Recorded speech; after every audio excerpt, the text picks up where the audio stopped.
y estaba como bien dudosa con respecto de cómo hacer, qué hacer. Pero algo capturó mi atención y yo dije, aquí hay mucho que poder sacar. Realmente siento que esta palabra igual nos va a bendecir, pero hay alguien específico al que le tiene que llegar esta palabra.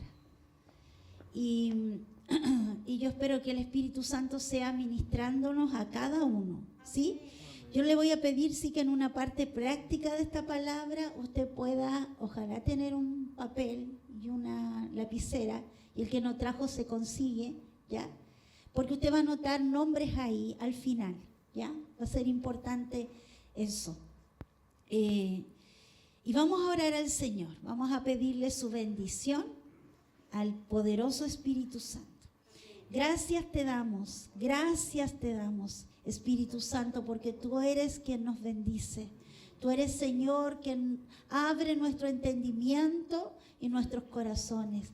Gracias, Señor, porque tú eres quien hace que la palabra que el Señor se provee para sus hijos pueda llegar, pueda ser recibida, y esta palabra que Jesús dijo que era una semilla pueda sembrarse en el corazón y pueda dar un fruto para bendición, para arrepentimiento, para salvación, para libertad. Usted sabe cuál es el envío de esta palabra, Señor, en cada corazón. Usted sabe, Señor, lo que necesitamos de ella. Queremos comer esta palabra, queremos comerla con gozo, Señor, y que el Espíritu Santo sea con cada uno de nosotros, haciendo, Señor, el cambio y la transformación, porque cuando se une la palabra al poder de tu Espíritu, cosas nuevas ocurren, Señor. Hay creación de cosas nuevas. Señor amado, oro para que tu unción esté sobre mí y esa unción también llegue a cada uno de los oyentes, sea en este lugar o a través de la transmisión. Espíritu de Dios, los corazones sean redargüidos y tu presencia maravillosa abra nuestro entendimiento y nuestros ojos para ver tu llamado, Señor, para oír tu llamado y para verte a ti, Señor. Gracias te damos en el nombre de Jesús. Amén. Aleluya. Gloria al Señor. Bien, vamos a hablar acerca de un tema especial y el título que le puse a esta predicación es Derriba tu muro de los lamentos. Derriba tu muro de los lamentos. Hay un lugar en Israel, ¿cierto? En Israel, que muchos hemos podido conocer por fotografías o por el internet. Ahora, antes eran las famosas enciclopedias, ¿cierto? Que se llama el Muro de los Lamentos, ¿sí? Es un lugar muy importante que destaca dentro de lo que es Israel, ¿cierto? En la ciudad de Jerusalén es un punto sagrado, es un lugar sagrado para los judíos. Y vamos a hablar respecto de este muro. Amén. Vamos a hablar. En Mateo 24, versículos 1 al 2, Mateo 24, versículo 1 al 2, nos aparece Jesús en la escena y dice: cuando Jesús salía del terreno del templo, sus discípulos les señalaron los diversos edificios del templo. ¿Ya? Imagínense a Jesús saliendo del templo donde había estado adorando, ¿cierto? Y rodeado de los discípulos, y los discípulos le dicen: mira Jesús, mira qué hermosura, mira Señor este lugar, mira esa torre, estas columnas, así como cuando uno quiere mostrarle a alguien, ¿cierto?, un lugar. Pero él les respondió: ¿ven todos esos edificios? Les digo la verdad, serán demolidos por completo. No quedará ni una sola piedra sobre otra. Esa es la base para nuestro sermón de hoy día. Y para poder entender el contexto en el que Jesús dijo estas palabras, necesitamos ir geográficamente a la zona y entender de qué estaba hablando el Señor y por qué este lugar resultó convertirse en un lugar tan sagrado. Bueno, este específico momento en el que Jesús estaba hablando del segundo templo de Israel. El primer templo fue aquel que construyó Salomón, ¿sí? El primer templo fue aquel que David quiso construir, pero no pudo construir, ¿ya? Porque él siempre anheló sacar, ¿cierto?, que la presencia de Dios no estuviera en una tienda como era el tabernáculo, ¿cierto?, sino poder construirle un hermoso templo donde todas esas cosas sagradas pudieran estar, entendiendo, ¿cierto?, que entre esos objetos sagrados estaba el arca del pacto, que era el lugar donde habitaba la presencia de Dios físicamente, y él quería llevarlo a un lugar que tuviera murallas y techo, ya no una tienda, ¿sí? El deseo de David era hermoso, o sea, era un deseo maravilloso de poder honrar a Dios de esa forma, ¿sí? Es como que alguien dijera aquí, ¿sabe qué, pastor? Ya no quiero que se reúnan en un local, yo le levanto una iglesia, yo quiero levantar un templo en gratitud a Dios. Eso, lo mismo, ¿cierto? Pero a pesar de que David tenía todas las ganas y tenía los recursos en su mano para hacerlo porque era el rey de Israel, Dios le dijo, tú no me vas a construir un templo, David, lo siento, yo sé que lo anhelas, yo sé que lo quieres, pero tú eres un rey guerrero y hay mucha sangre en tus manos. Hay mucha sangre, tú has participado en mucha batalla y mucha muerte. Entonces, no te preocupes porque yo recojo tu deseo, pero yo se lo paso a tu siguiente generación.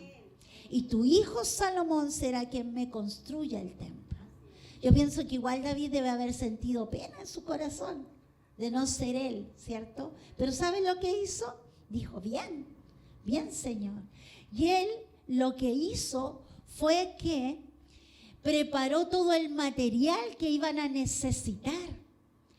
Reunió todo el oro, reunió toda la madera, reunió los mejores constructores, ¿cierto? Reunió todo lo que iba a necesitar Salomón para levantar ese templo, ¿sí? Que era mucho material, porque el templo era maravilloso. Y este templo, que fue el primer templo, el templo de Salomón, fue una maravilla. Si usted quiere conocerlo, la Biblia lo describe ahí, ¿cierto? En los libros de Crónicas, aparece ahí también en Samuel, ¿cierto? Narra esta construcción. Y este templo albergó la presencia de Dios, ¿ya? Albergó la presencia de Dios. Era un templo maravilloso, poderoso, o sea, a la vista de todos no había nada más hermoso, ¿sí? Pero este templo fue destruido. ¿Cuándo fue destruido? Fue destruido, ¿cierto?, en el año 586 a.C., cuando el neoimperio babilónico cayó sobre Jerusalén y destruyó el templo. Se llevaron los objetos valiosos, ¿sí? Y se llevaron también parte de la población del reino de Judá hacia Babilonia, y ahí donde parte Daniel con sus amigos, ¿cierto? Y toda esa historia que usted conoce. Entonces después, cuando pasa el tiempo y Dios permite, ¿cierto?, que pase una generación dentro de Babilonia, de los cautivos en Babilonia, Dios cumple la promesa que le había hecho al pueblo a través de Daniel de que ellos iban a volver.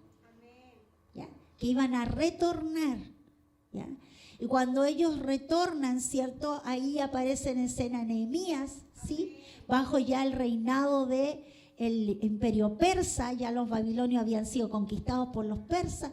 Entonces, bajo el reinado de Darío, ¿cierto?, él va a reconstruir Nehemías las ruinas que habían quedado. Y esa es la historia que nosotros conocemos de que Nehemías reconstruye la muralla, ¿sí?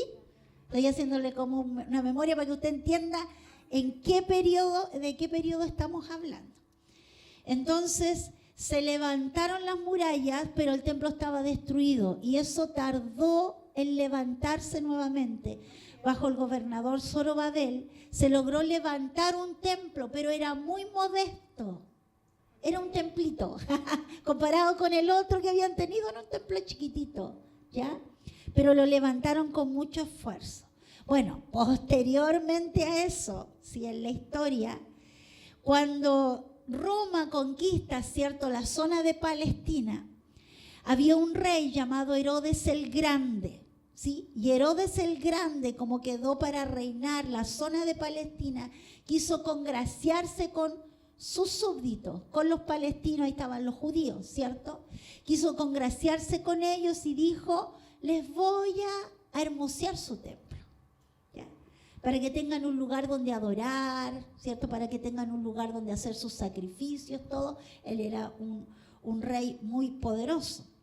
Y él reformó completamente ese templo pequeño que ellos habían logrado levantar, lo reformó totalmente. Y la estructura original fue totalmente cambiada, ¿sí? De algo modesto a algo majestuoso, a algo llamativo, ¿cierto? Se construyeron diferentes edificios y fachadas, ¿cierto? Que las podemos ver en internet. Si usted después llega a la casa y pone templo de Herodes el Grande, ¿cierto? Templo de Jerusalén construido por Herodes, le va a salir las maquetas. Y de hecho, en Israel hay una maqueta hecha de cómo se veía el aspecto. Dicen que no es exactamente fiel, ¿cierto?, como era, pero sí se recogieron los escritos de los historiadores de la época para tratar de representar cómo era. Y se ve bonito, era muy bonito. Era el orgullo de esa nación, el orgullo, ¿cierto?, de los judíos era el templo, ¿ya? Y este templo, ¿cierto?, estaba formado por majestuosas combinaciones de pórticos, arcos, columnatas que le llamaban, y edificios y atrios alrededor del templo. O sea, era precioso. Ese es el templo que conoció Jesús. Ese es el templo a donde él iba. Una vez al año se iba, ¿cierto?, al templo. Todos iban a Jerusalén para adorar y entregar sus sacrificios al Señor, ¿ya? Pero en este segundo templo faltaban cosas y era importante. Faltaba el arca del pacto. Ya no estaba porque se había perdido. Ya no estaba el arca del pacto en ese lugar. Y el arca del pacto tenía las tablas de la ley de Moisés adentro. Tenía una vasija con maná que no se echaba a perder. Y la vara de Aarón florecida. Las tres cosas sobrenaturales. Y eso ya no estaba. No estaba en ese templo, ¿sí? No estaba ni el Urim ni el Tumim, que eran objetos de consulta, ¿cierto? Ni tampoco el aceite sagrado que se mandaba a preparar, ni el fuego sagrado. Faltaban varias cosas, Rosita, ¿sí? Ya no había un muro que separara el lugar santo del lugar santísimo, porque en el tabernáculo que levantó Moisés, como era tienda, había una cortina, ¿cierto? Pero cuando levantó Salomón el gran templo de Salomón, ¿cierto? Cuando lo levantó, él puso un muro que separaba el lugar santo del santísimo, donde estaba el arca del pacto. Bueno, en este no había un muro, había una cortina. La misma cortina, el mismo velo que se rasgó cuando Jesús murió. Amén. Ese velo fue, ¿sí? Entonces, había, ¿cierto? Lo que sí quedaba era la menorá, que era la lámpara de oro, esa que tenía los brazos, ¿cierto? La mesa del pan de la proposición, que era una mesa de oro donde habían 12 panes que representaban a cada tribu de Israel, ¿sí? Y que estaban siempre en la presencia de Dios. Ese era el significado, era el pan de la proposición o el pan del rostro, que el rostro siempre veía la presencia de Dios. Tenía un hermoso significado eso.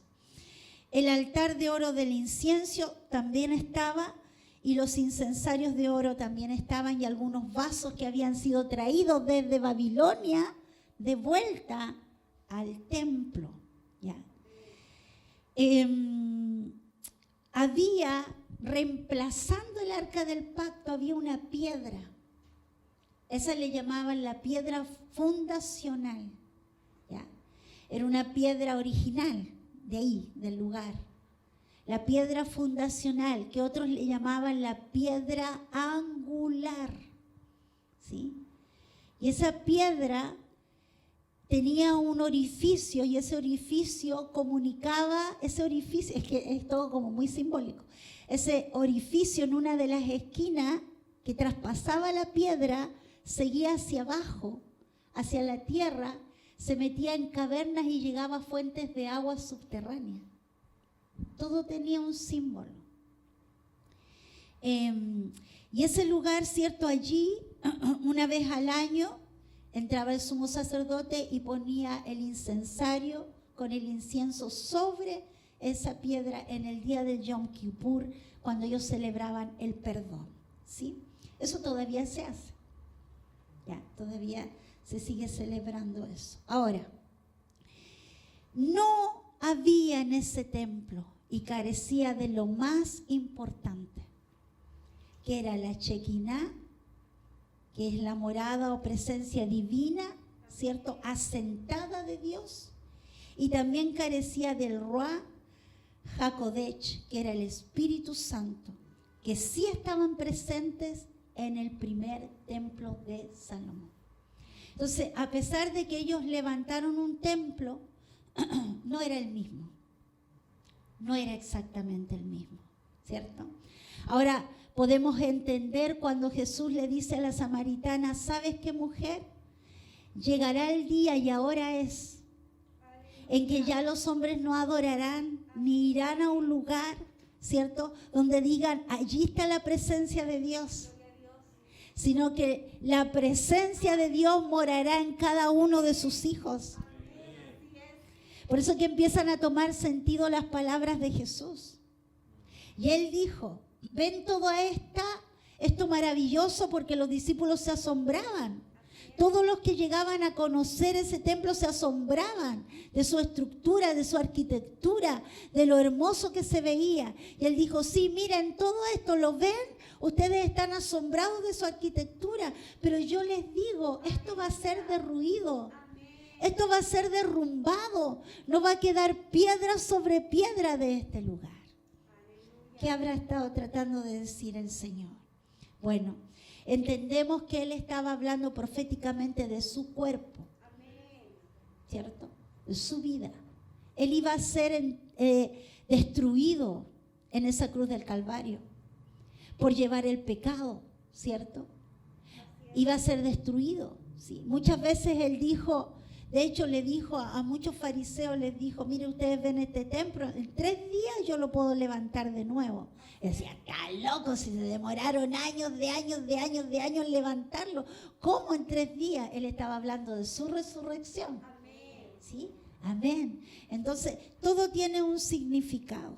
Ahora, cuando los discípulos escucharon que no iba a quedar nada, ¿cierto? Fue muy difícil para ellos creer que eso iba a suceder, ¿cierto? Es como decir, ya bueno, ¿cierto? Pero ocurrió tal cual Jesús lo profetizó en el año 70 después de Cristo, como represalia a una revuelta judía de ese tiempo en contra de los romanos. El emperador Tito, ¿cierto? Tito Flavio entró en Jerusalén y destruyó por completo ese templo y lo redujo a escombros, tal como el Señor había dicho.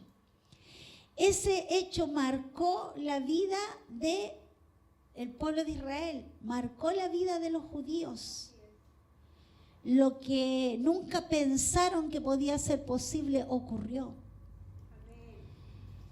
Fue tanta la furia, porque eso ya es ser terriblemente malo, ¿cierto? Atacar el lugar de donde ellos adoraban, eso afectaba directamente el corazón del pueblo de Israel, ¿ya? Afectaba el corazón, el alma, porque era el lugar donde ellos se conectaban con Dios, ¿sí?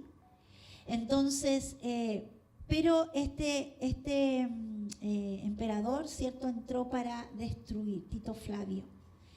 Este hombre fue en el 70 después de Cristo, fue cuando esto ocurrió. El templo alcanzó a estar en pie 585 años en total.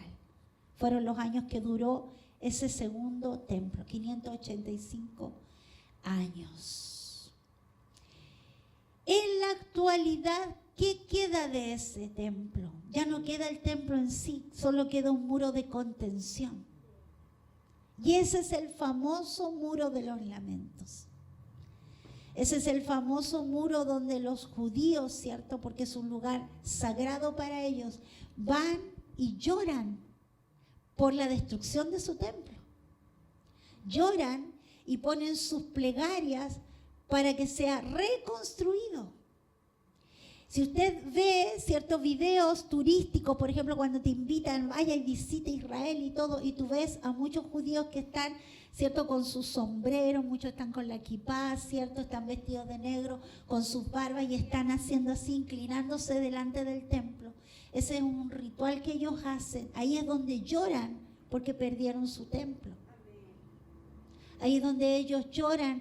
Y dentro de esas piedras que quedaron al descubierto, en papeles, ¿cierto?, ellos escriben sus plegarias por la reconstrucción del templo u otras plegarias y las meten entre medio de las piedras, ahí en los recovecos, se meten ahí.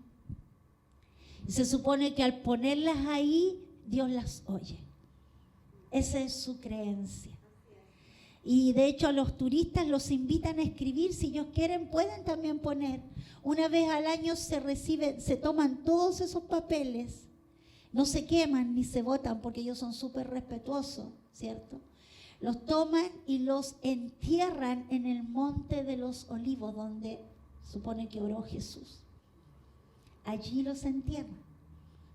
Entonces, para el pueblo judío, ese lugar que es una muralla y que ellos tienen acceso a un pedazo nomás, son como, no me acuerdo si eran como 40 metros, 60 metros, de esa muralla, ¿cierto?, tienen un pedazo de acceso, porque esa muralla sigue, pero queda en el lado de los palestinos.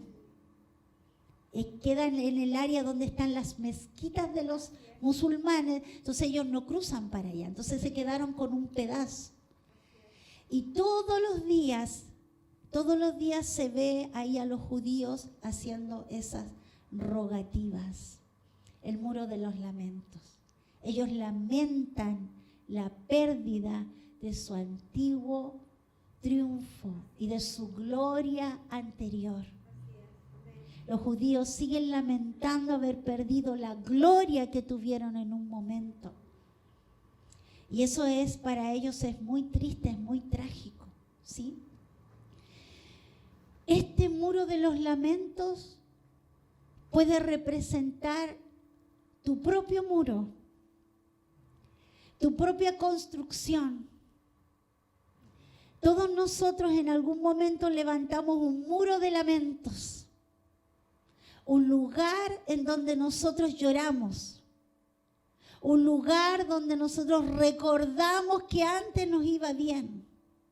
Un lugar donde recordamos que antes estábamos más felices. ¿Sabe qué? Para muchos cristianos, su vida espiritual es como un muro de los lamentos. Su vida espiritual es como el muro de los lamentos. Solamente hay ruinas. Solamente hay recuerdos de lo que un día fue glorioso en la vida de esos cristianos. Un muro de lamentos, ¿cierto?, donde lloran lo que ahora no viven, lloran lo que perdieron, lloran. Jesús dijo que de ese muro no iba a quedar piedra sobre piedra.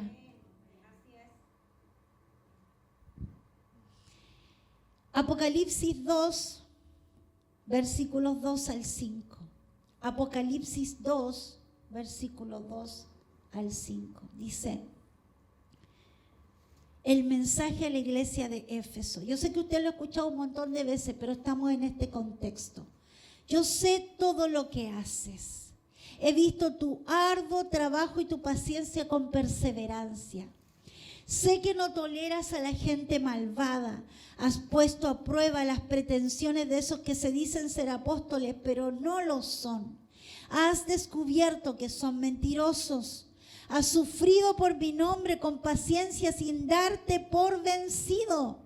O sea, cualquiera que escucha esto dice, wow, que lo estoy haciendo bien. Qué bien que lo estamos haciendo como iglesia. Pero tengo una queja en tu contra. No me aman a mí, ni se aman entre ustedes como al principio. Mira hasta dónde has caído. Vuélvete a mí y haz las obras que hacías al principio. Si no te arrepientes, vendré y quitaré tu candelabro de su lugar entre las iglesias. Esta es la palabra de Jesús a la iglesia de Éfeso y para cada uno de nosotros. Encontré una versión que dice, es mucho más didáctica y dice, cuando dice tengo una queja en tu contra, dice, pero te alejaste de tu primer amor. ¿Por qué? ¿Qué está pasando contigo? ¿Tienes alguna idea de lo bajo que has caído? Una caída de Lucifer. Dije, wow, qué onda. Lucifer fue creado por Dios. Él habitaba en la presencia de Dios. Él era glorioso, dice la Biblia en la descripción que se hace de él. Dice que no había otro más hermoso que él. Perfecto, dice, cuando lo describen, perfecto. Maravilloso, esplendoroso.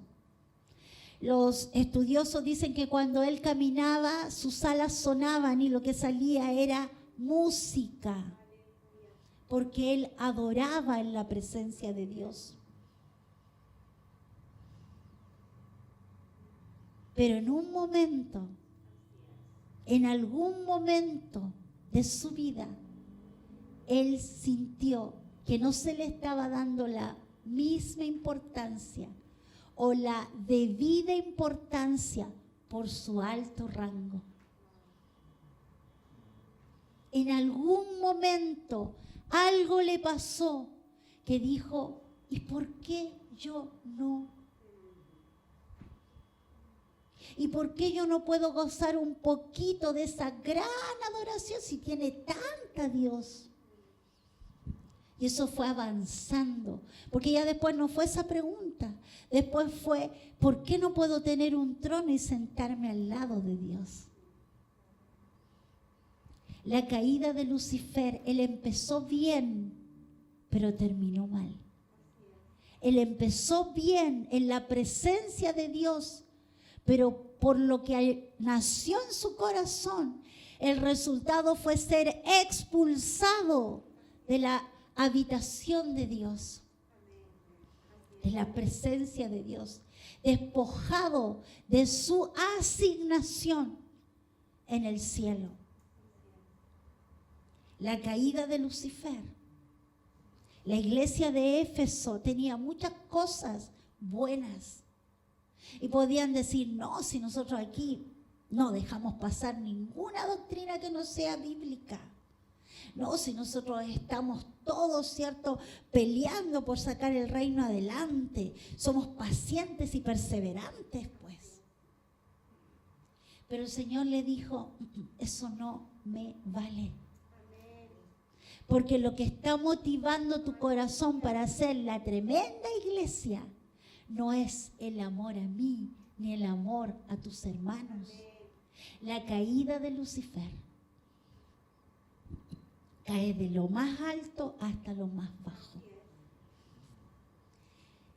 Y le dice, vuelve, vuelve, recupera tu amor del principio.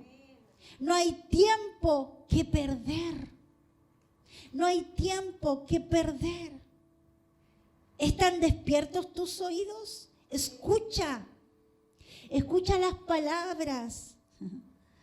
Esta versión dice, escucha las palabras del viento, del Espíritu, que sopla a través de las iglesias.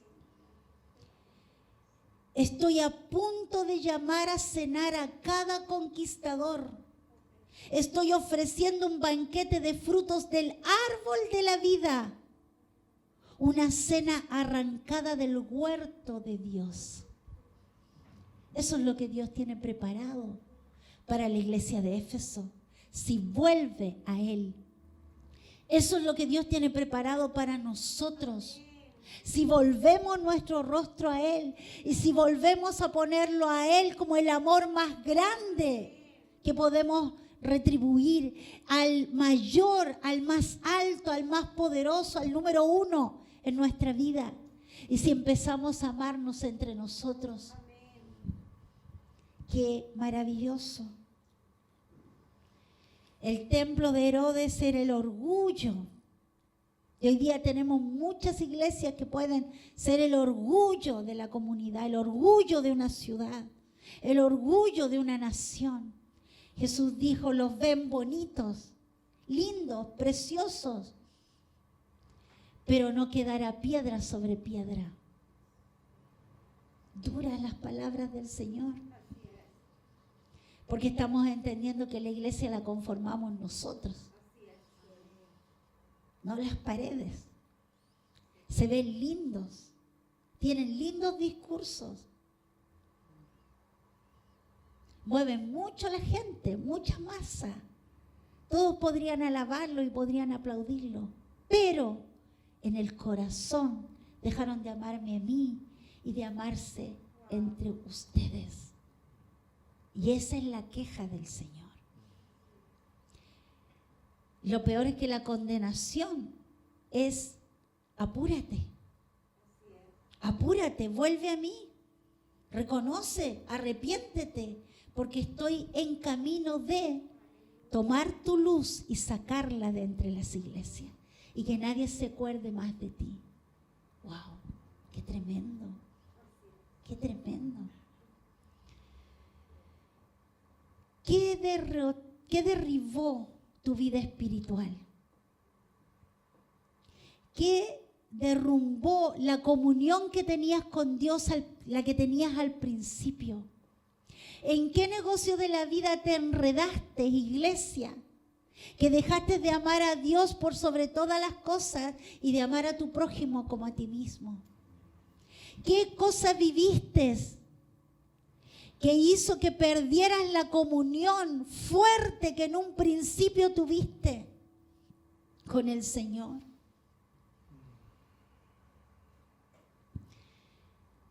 Tristemente, la vida espiritual de muchos cristianos son solamente recuerdos.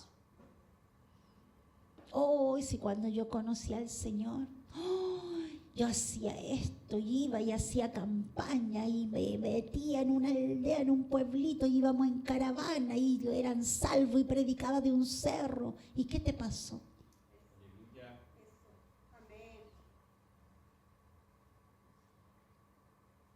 Esta palabra está pegando para todos lados, para mí también.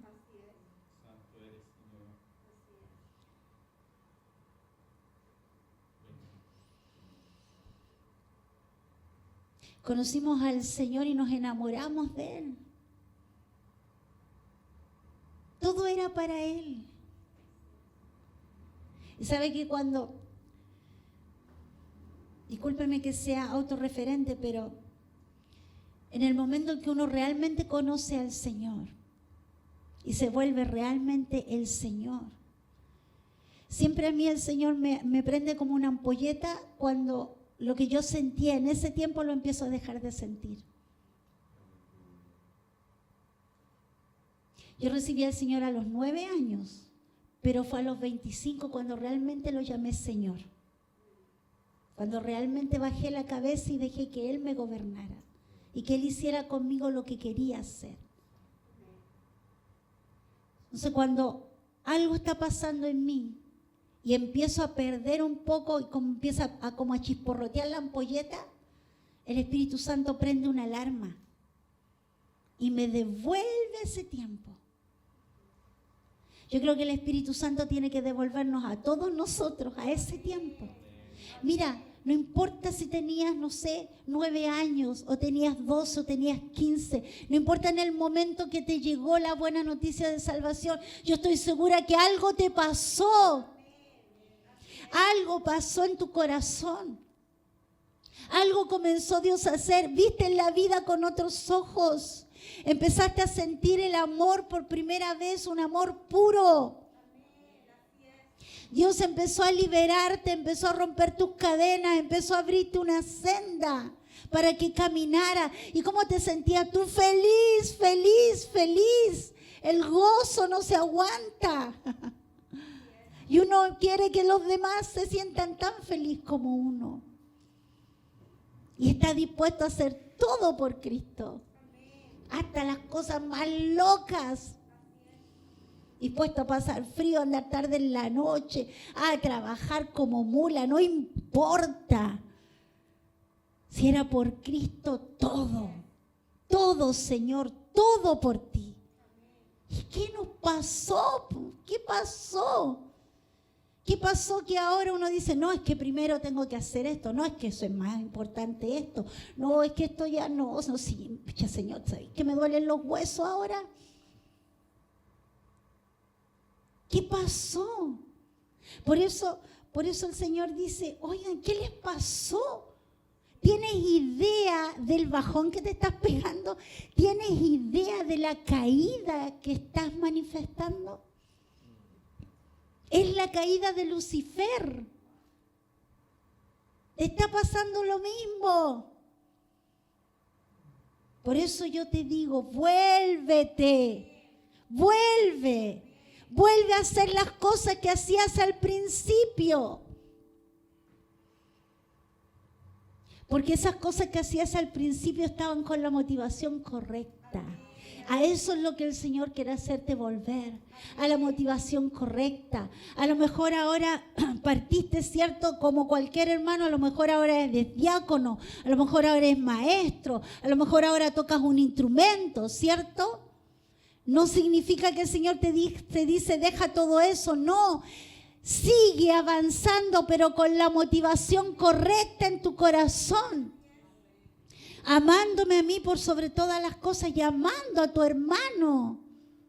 O sea, si no nos amamos nosotros aquí adentro de la iglesia, ¿cómo vamos a amar a los que están afuera? A los que nos persiguen, nos odian, nos maldicen.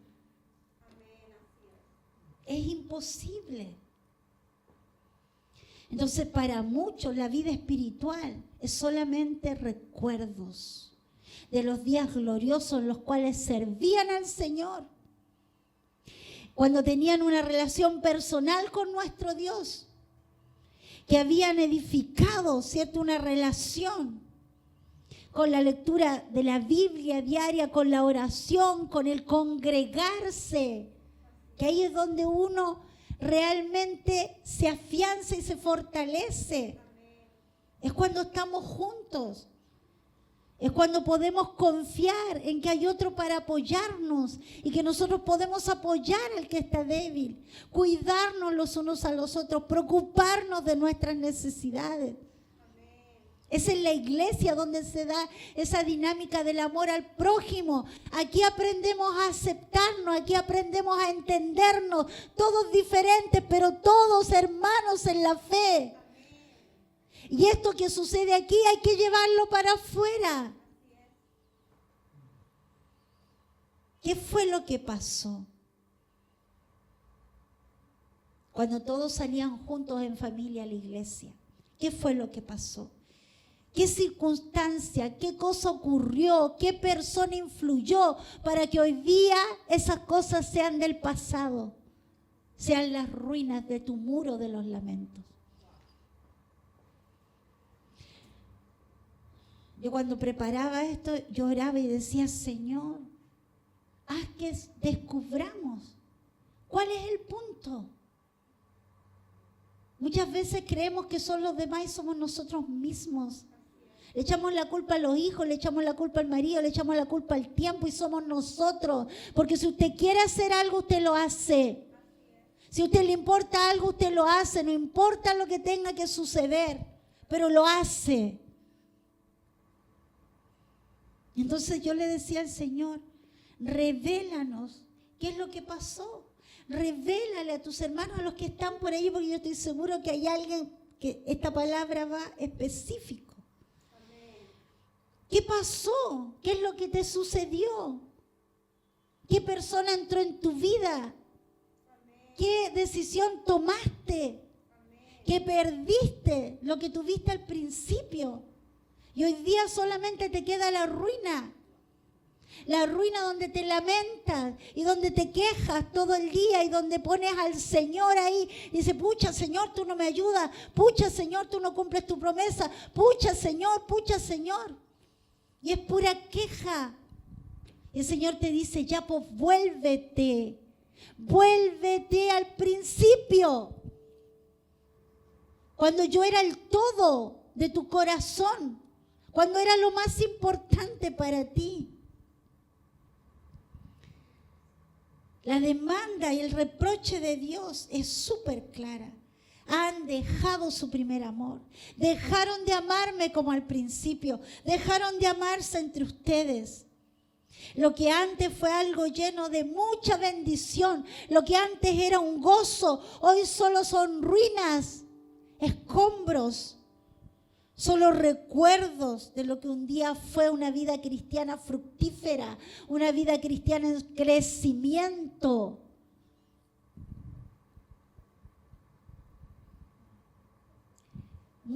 Para muchos cristianos, su vida está lejos de Dios y están parados frente al muro de los lamentos de lo que un día fueron, porque han levantado su propio muro de lamentos.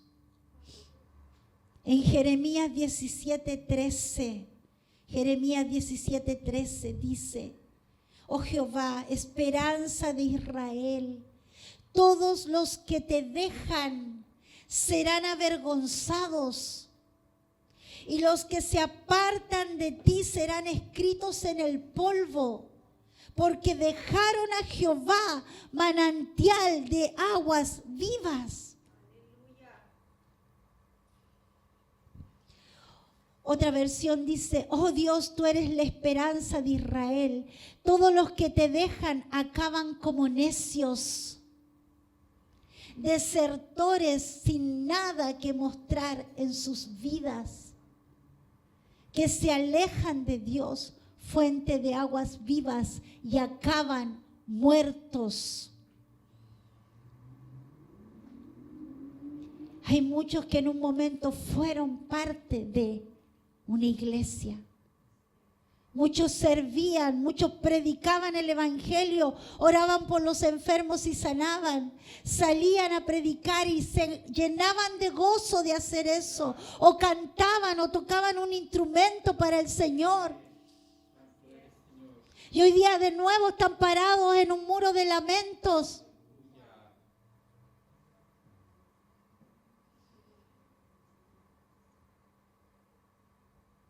Dejaron al Señor. Y el tema es que dejar al Señor es morirse. Eso es lo que está resumiendo este versículo. Si Dios es manantial de agua viva, trata de vivir sin agua, pues. ¿Vas a durar? Sí. 7 días. Al 7º día vas a perder los riñones, el hígado, el estómago, el cerebro, todo. Hasta que te apagues. Eso es lo que está viviendo mucho hijo de Dios. Eso es lo que están viviendo aquellos que dijeron, no, si es por un tiempo nomás que me voy a dejar de congregar y después voy a volver. Y esa vuelta nunca fue.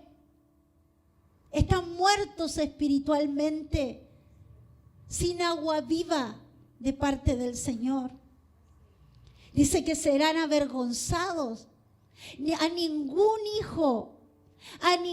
hijo de Dios que gustó a Dios, que supo lo que era vivir con su paz, con su gozo, bajo su cobertura, bajo su provisión, sirviendo al Señor. A ningún hijo de Dios le va a ir bien afuera. Lejos de Dios se mueren. Y algunos dicen, no, pero si estoy súper bien. Porque ya dejaron de congregarse. No, si me ha ido bien. Te estás comiendo tu reserva. Te estás comiendo lo que guardaste mucho tiempo. Tu reserva de palabra, tu reserva de unción, tu reserva de misericordia.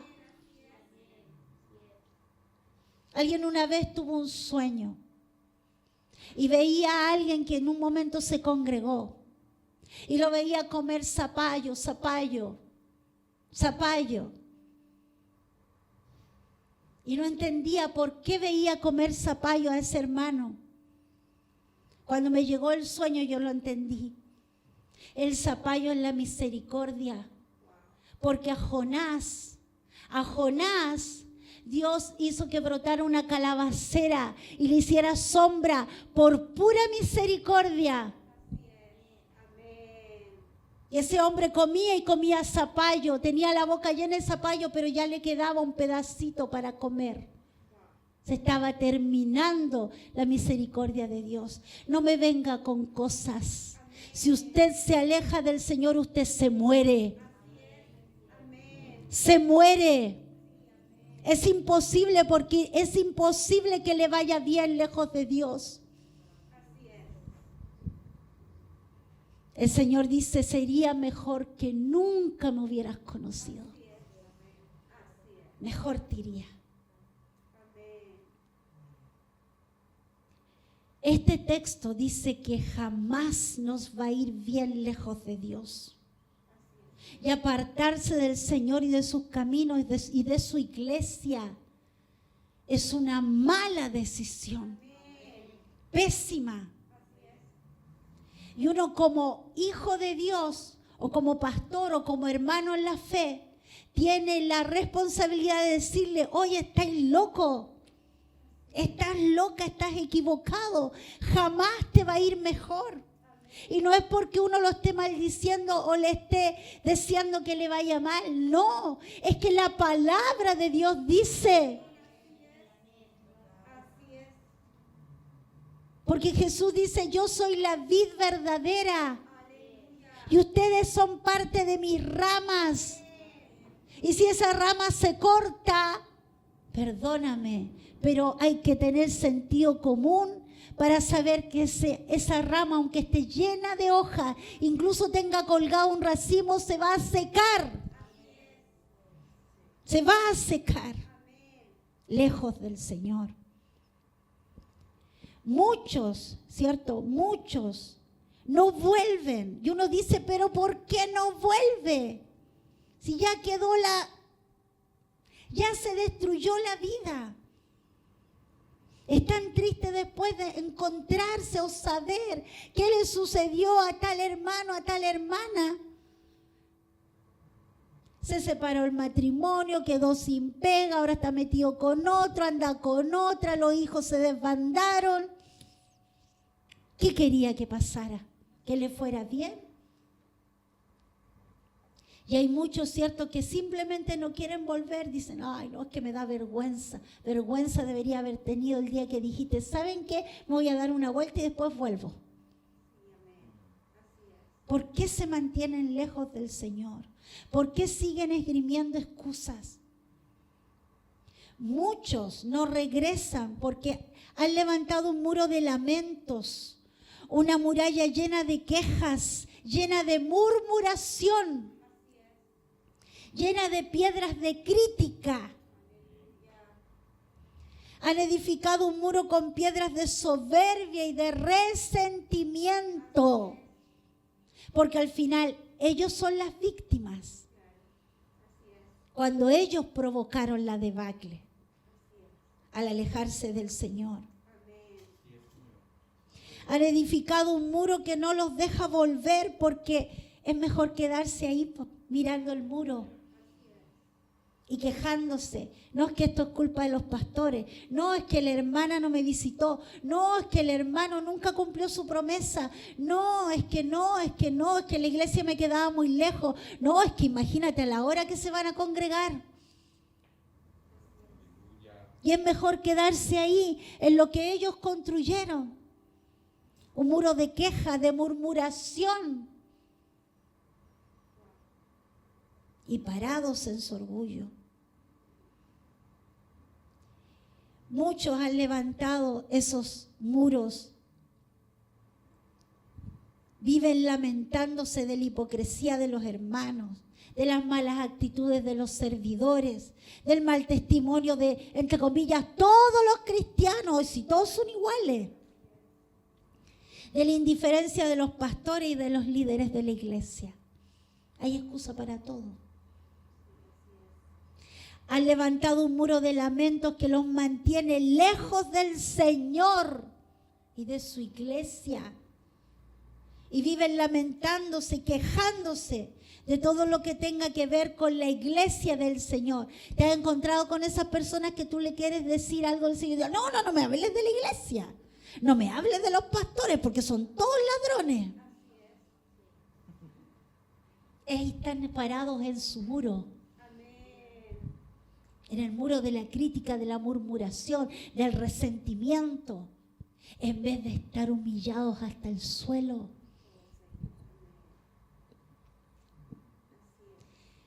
Hoy el Señor está invitando a derribar esos muros. Yo por eso te dije, tienes que tener un papel a mano. Vamos a dar un tiempecito también. Porque yo estoy segura que tú tienes ya en la mente quién es así. Yo quiero y le pido al Espíritu Santo que visualices a alguien o a una familia que tú sabes que está parada frente al muro de las lamentaciones. Y que lo escribas. Puede ser tus propios hijos, puede ser tu marido, puede ser una familia que conociste, alguien que se congregó contigo. Alguien que hoy no está aquí. Quiero que lo escribas y lo vas a traer para acá al altar. No importa si son 10, 20 personas, las que el Espíritu Santo te diga, las que tú dices, pero ¿por qué se fue? Pero supiste lo mal que está. Y a uno le duele el corazón y uno en compasión dice, pero Señor, que reaccione, que vuelva. Que deje el error, que vuelva. Hoy día el Señor está invitando a derribar esos muros que se han levantado. Y para poder derribarlos, vamos a hacer una pregunta. La primera pregunta es, ¿qué estamos haciendo con nuestros propios errores y pecados? ¿Qué estamos haciendo con nuestros propios errores y pecados? Porque es fácil acusar a los demás. Es fácil decir, no, es que el pastor me hizo esto. No, es que la hermanita. No, es que en esa iglesia. Es fácil. Pero ¿y cuándo te haces cargo de lo tuyo? ¿Cuándo te haces cargo entonces? ¿Cierto? Porque hay mucha gente querida, los hijos, por ejemplo. No, es que el pastor me hizo esto. No, es que a mí siempre me persiguieron en la iglesia. No, es que nadie me quería. Bueno, ¿y tú eres tan perfecto? Entonces, muéstrame tu perfección, por favor. ¿Para sacarme la corona delante de ti? ¿Acaso tú nunca has hecho nada malo? ¿Qué aporte hiciste en la iglesia cuando estuviste? Son preguntas que uno no quiere enfrentar. ¿Cómo me hago cargo de mi pecado? Y cuando yo daño a un hermano, ¿qué hago? Digo, ay, ya no importa si nadie se dio cuenta. O voy y le pido perdón. O voy y manifiesto de verdad una verdadera consideración por él o por ella cuando están sufriendo. Estoy ahí, estoy acompañando. Porque muchos dicen, no, es que no me acompañó nadie. Bueno, ¿y tú acompañaste al que estaba sufriendo? O sea, si vamos a criticar, nosotros somos los primeros que tenemos que estar bajo la lupa. Si vas a criticar a tu hermano de algo, bueno, ¿y tú? ¿Cómo lo estás haciendo? ¿Cómo lo hago yo? Reconocer. Lamentaciones 3:29, Lamentaciones 3:29. Dice, ¿por qué se lamenta el hombre viviente? Laméntese el hombre en su pecado. ¿Qué está diciendo? ¿Qué haces parado ahí mirando los pecados de los demás? En tu muro de lamentaciones, allí donde está la queja contra el pastor, contra la hermanita tanto, contra el hermanito tanto, contra el ministerio tanto. ¿Qué haces ahí? Quéjate y lamentate por tu propio pecado. Y reconócelo delante del Señor y humíllate y pide perdón. Y arrepiéntete y entonces el Señor te perdonará. Aleluya. Nadie debería quejarse cuando es castigado por el pecado.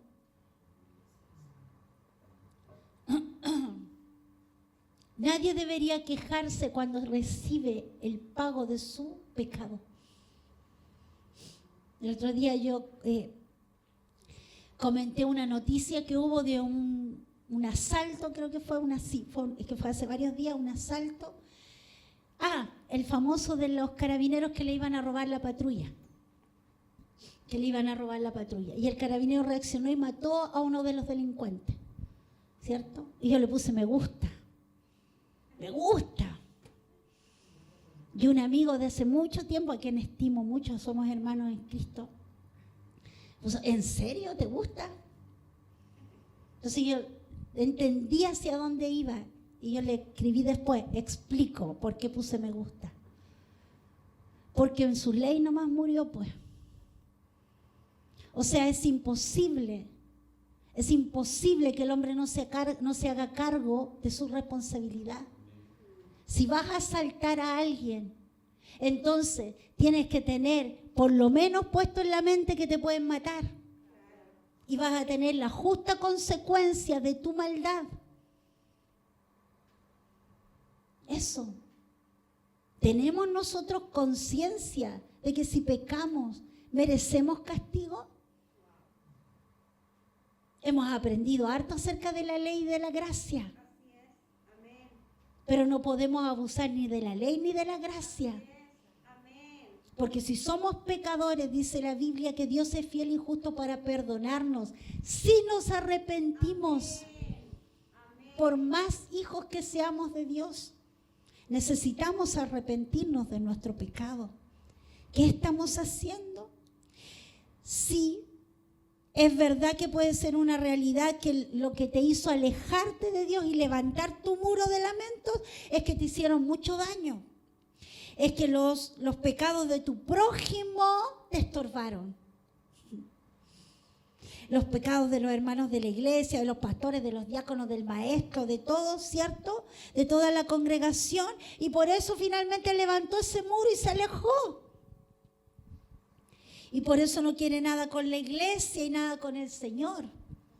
Pero ¿y tus propios pecados? ¿Qué estás haciendo con tus propios pecados? Esa es una buena pregunta, Cintia. ¿Qué estás haciendo con tus propios pecados? Porque de nuestros pecados cada uno dará cuenta. Yo no me voy a poder parar delante de Dios y decir, no, es que la Juanita Pérez me hizo esto, Señor, por eso yo me fui de la iglesia. No, el Señor va a decir, no metas a la Juanita Pérez aquí. Yo te pregunto, ¿por qué tú me dejaste? ¿Por qué tú me dejaste? ¿Por qué te olvidaste de que yo soy quien más te ama? Uno dará cuenta de su pecado. Nuestra vida no puede estar enfocado en ver los pecados de los demás. Jesús dijo bien clarito, el que esté libre de pecado, ya pues tira el primer peñascazo. Pues. Pero ¿quién de nosotros podría tirar la piedra? Ninguno. Ninguno. Entonces nuestra vida cristiana no debe estar enfocada en señalar los errores de nuestro prójimo. Y mucha gente, mire, si usted se ha encontrado con esa gente que usted conoció hace mucho tiempo, se congregó con usted y usted le escucha hablar y vomita una cantidad de rabia, de resentimiento, de rencor, de amargura, que tú quedas ahí así como, oh, y Dios mío, cierre la llave, por favor. Debemos tener nuestra vida enfocada en reconocer con humildad nuestros propios errores y nuestros propios pecados. Porque sí, es verdad, mi pecado te puede hacer caer a ti, es verdad. Podemos volvernos un tropiezo para nuestros hermanos. Por eso que tenemos que tener conciencia de que mi pecado te puede afectar, entonces mejor no peco. Entonces mejor no hago maldad. Entonces mejor guardo mi corazón. Porque así voy a estar amando a Dios y amándote a ti. No sé si a mí nomás me ha pasado, pero que de repente dijiste algo y tú después dices, ay, no debía haber dicho eso. Porque como que se te abre la mente y te das cuenta todo lo que eso va a desencadenar. Y no era necesario. Nadie necesitaba saberlo. Y ahí es donde uno dice, Señor, ciérrame la bocota, por favor. Santiago dijo que aquel que lograba dominar su lengua era pero el más fabuloso, victorioso de todos. Muchas personas, hijos de Dios, que en un momento se congregaron o que ahora están parados frente a su muro de lamentos, dicen y hablan de que la iglesia está llena de hipócritas. Sí, así es. ¿Cierto? Pero ¿qué pasa con tu hipocresía? En Mateo 7 del 1 al 5, dijo Jesús, no juzguen a los demás y no serán juzgados, pues serán tratados de la misma forma como traten a los demás. El criterio que usen para juzgar a otros es el criterio con el que se les juzgará a ustedes. ¿Y por qué te preocupas por la astilla en el ojo de tu amigo cuando tú tienes un tronco en el tuyo? ¿Cómo puedes pensar en decirle a tu amigo, oye, déjame ayudarte a sacar la astilla de tu ojo, cuando tú no puedes ver más allá del tronco que está en tu propio ojo? Hipócrita, primero quita el tronco de tu ojo, después verás lo suficientemente bien para ocuparte de la astilla en el ojo de tu amigo. Lo dijo Jesús. Somos súper buenos para acusar a los demás, para juzgarlos. Pero es el Señor el que ve el corazón. Muchas cosas nosotros las malinterpretamos, porque interpretamos desde nuestra propia naturaleza caída. Y el Señor dice, ¿para qué te metes en la pata de los caballos? No necesitas esto. No juzgues a los demás, porque con la misma medida, la misma regla, de la misma forma, como tú lo estás juzgando, yo te voy a juzgar a ti. Y los demás te van a juzgar a ti. Mire, esta frase me gustó. El espíritu crítico tiene una forma de boomerang. ¿Conocen los boomerang? Los boomerang son un artefacto, ¿cierto?, que usan en Australia. Los indígenas lo crearon. Y tiene la forma de un triángulo, ¿sí? Es así, ancho. Y eso lo toman de una punta, se tira, y obviamente que por efecto de la forma, va y vuelve a su mano. Toda crítica va y vuelve a ti. Toda acusación va y vuelve a ti.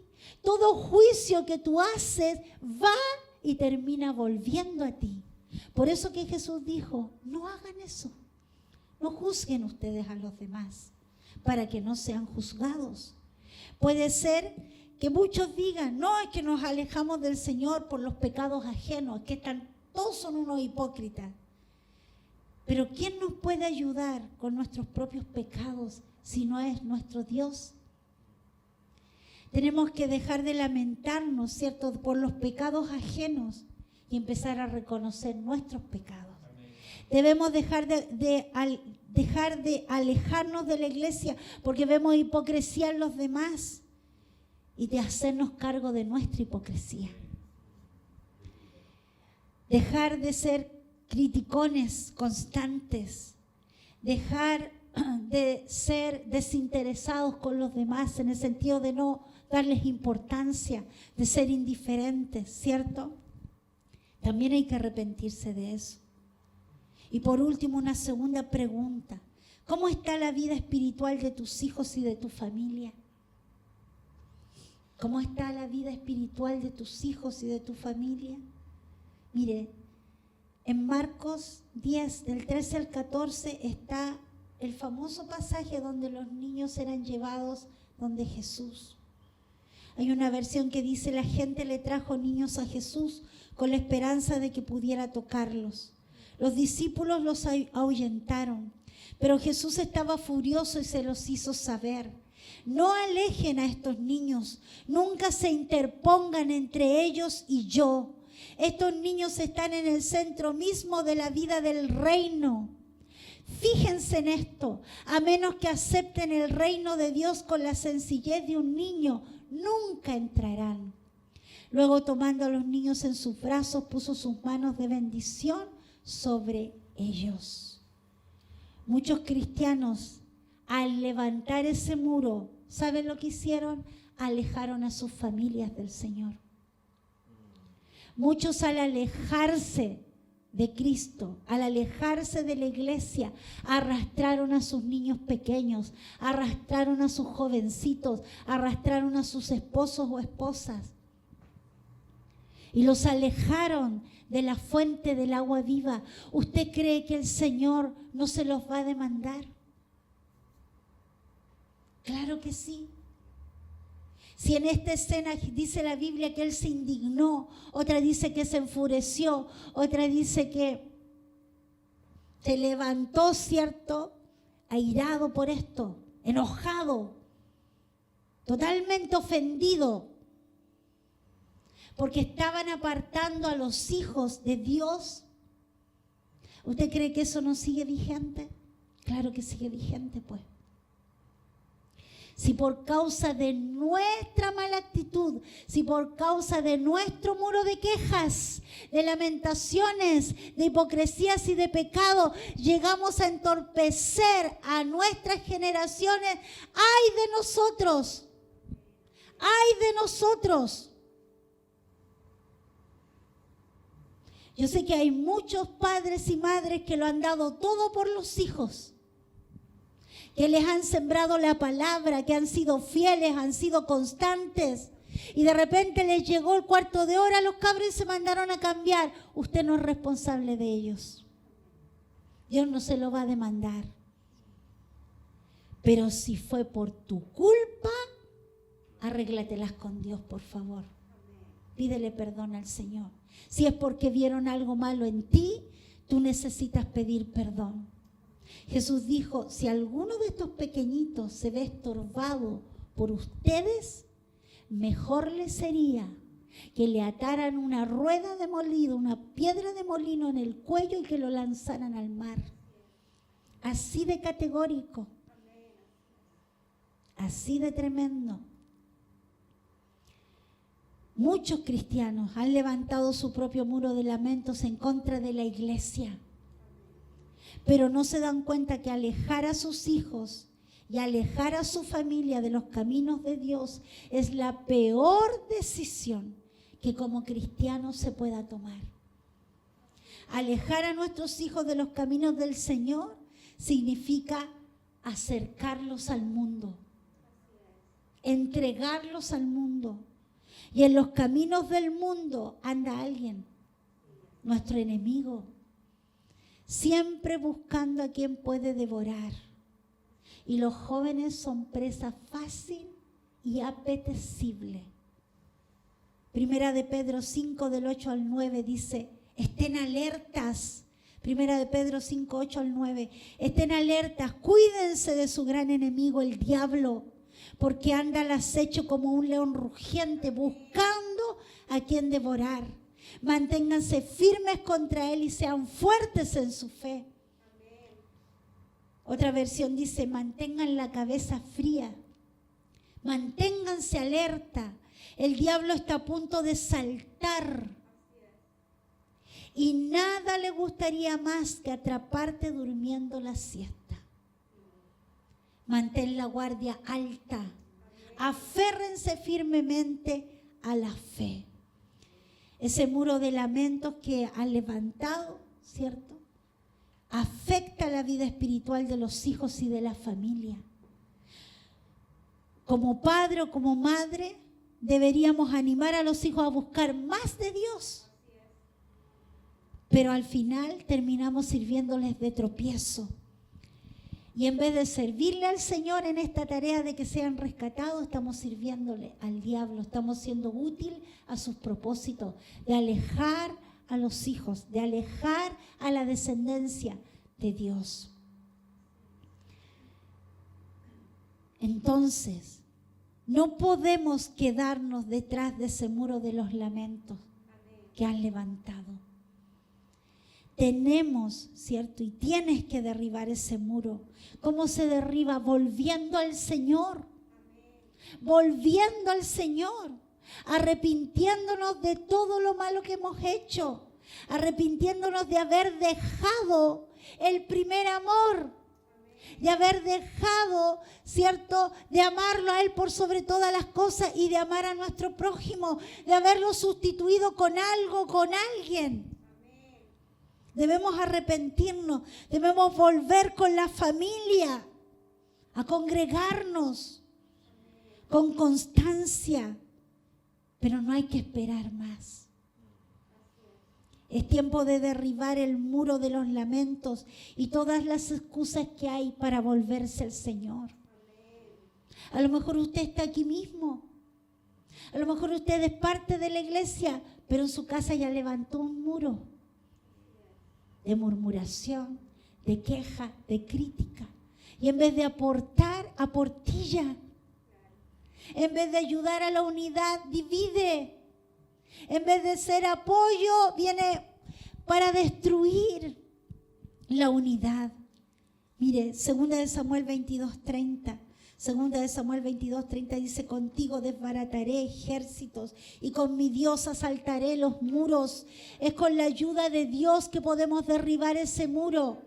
Es con la ayuda de Dios que esas personas que tú escribiste ahí pueden derribar el muro. Y le vamos a pedir al Señor que en esa operación que Él tiene en la mente, en el corazón, con ese Espíritu Santo maravilloso, hable, redarguya a esas personas, a esas familias y las haga volver al Señor. No es tiempo de estar lejos, es tiempo de estar cerca. No es tiempo de andar separados cada uno ahí como llanero solitario. Es tiempo de que la iglesia esté junta. Es tiempo de enfrentar los tiempos que vivimos juntos. Aleluya. ¿Qué es lo contrario del lamento? El gozo, la alegría. El gozo, la alegría que el Señor nos da. Salmo 5. Capítulo 11, dice, pero que se alegren todos los que en ti se refugian, que canten alegres alabanzas por siempre. Cúbrelos con tu protección, para que todos los que aman tu nombre estén llenos de alegría. ¿Por qué vivir parado frente a un muro de los lamentos? Porque solo recordar lo que un día se hizo o se pensó o cómo se vivió con Cristo. ¿Por qué no llevarlo ahora a la actualidad? Así, a lo mejor con todo lo que has adquirido de experiencia, de servicio, con todas las bendiciones que Dios te ha añadido, pero con la motivación correcta. Vamos a orar al Señor. Póngase de pie. ¿Tiene su escrito allí? Tráigalo para acá. Amén. Gracias, mi amor. Yo no los voy a leer, así que no se preocupe. Pero el Señor, aquí está la muestra. Esta es una muestra de compasión. Esta es una muestra de que necesitamos, ¿cierto?, que el Señor visite a estas personas, a estas familias. Amén. Que el Señor haga algo con estas personas. Que caiga el muro. Amén. Que caiga el muro de los lamentos, así como un día cayó ese muro de Alemania. ¿Cierto? Que caiga el muro que estas personas levantaron. Vamos a orar al Señor. Padre, en el nombre poderoso de Jesús, hemos recibido tu palabra y nos hacemos, Señor, cargo de ella, porque la creemos, Señor. Oh, como Jesús dijo, este muro será derribado. De esta construcción no quedará nada, ni piedra sobre piedra. Es lo que declaramos, Señor, en esta mañana. Si hubiéramos levantado un muro entre tú y nosotros, si hubiéramos levantado un muro de lamentos, de quejas, de murmuraciones, un muro, Señor, donde escondemos el pecado, donde escondemos hipocresías, si parte de nosotros, Señor, se ve lindo, pero por dentro nos estamos pudriendo, hoy, Señor, te pedimos que vengas sobre nosotros, te pedimos perdón, nos arrepentimos de nuestra maldad y de nuestro pecado, nos arrepentimos de las excusas que continuamente presentamos delante de ti y te pedimos, poderoso Espíritu Santo, derriba nuestro muro de lamentos, derriba el muro de lamentos en el nombre poderoso de Jesús. Queremos, Señor, libre acceso a tu presencia. Queremos, Señor, volver a sentir ese primer amor. Queremos, Señor, poner nuestra vida a tu disposición. Vuelve a tomar el primer lugar. Si algo lo había tomado, si algo te había sustituido, ahora, Señor, vuelve a tomar el trono de nuestro corazón. Señor, nos volvemos a ti, porque no queremos que tú saques nuestra luz de entre las iglesias y que nadie más se acuerde de nosotros. Oh Dios poderoso, vuélvenos a ti, Señor, vuélvenos a ti y transforma nuestro caminar. Vuélvenos a esa motivación perfecta, a esa motivación, Señor, correcta, santa y pura por la cual te seguimos. Que se provocó ese amor, Señor, que nunca habíamos sentido el día en que tú nos perdonaste, el día en que fuimos conscientes de pecado, el día en que fuimos, Señor, mirados con misericordia. Señor, vuélvenos al primer amor. Vuélvenos a amarte a ti con todo el corazón y a considerar a nuestro hermano como a nosotros mismos. A poder ser ese cuerpo de Cristo, Señor, unido, fuerte, que no rompe filas, sino que siempre está junto y unido. Dios, aquí delante de ti están, Señor, los nombres de estas personas. Y oramos por ellos, Señor.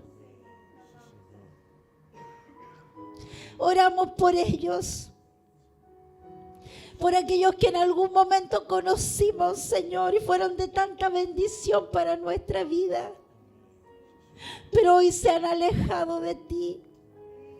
Hoy se fueron siguiendo sus propios caminos. Quizás muchos, Señor, se fueron dañados, enojados, amargados.